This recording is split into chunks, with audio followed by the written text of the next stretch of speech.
लोक कला केंद्र के प्रस्तुति।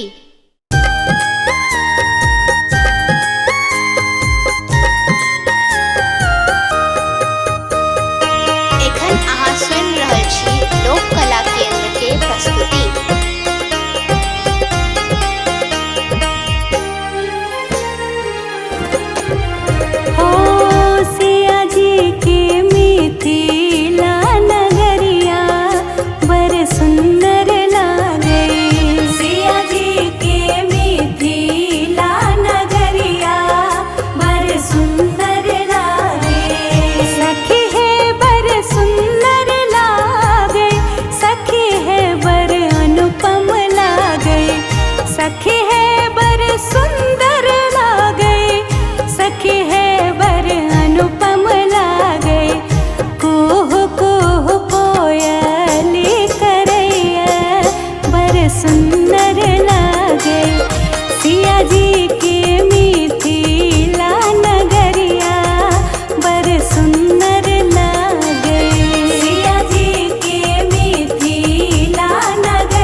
केंद्र के प्रस्तुति।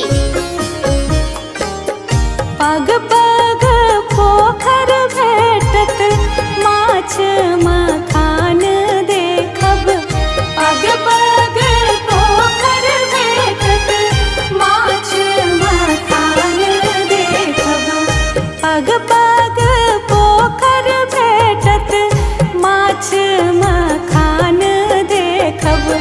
ताहि बीच कमल शोभैया बड़ सुंदर लागे।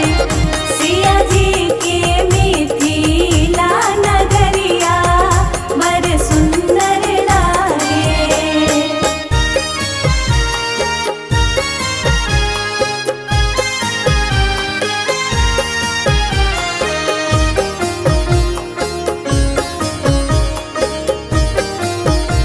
लोक कला केंद्र के प्रस्तुति। भोर ही में सुनब पराती पावन से हो भांति भांति। भोर ही में सुनब पराती पावन से हो भांति भांति। भोर ही में सुनब पराती पावन से हो भांति भांति। कण कण में भाव ना बसैया बड़ सुंदर लागे। सिया जी के मिथिला नगरिया बड़ सुंदर लागे। सिया जी के मिथिला नगरिया बड़ सुंदर लागे।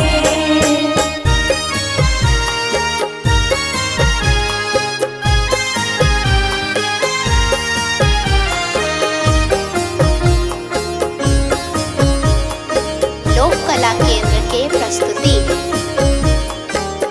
शीश पर पाग शोभै छै सब केर मुख पान रहै छै। शीश पर पाग शोभै छै सब केर मुख पान रहै छै। शीश पर पाग शोभै छै सब केर मुख पान रहै छै। पाहुन के गैर भेटैया बड़ सुंदर लागे। सिया जी के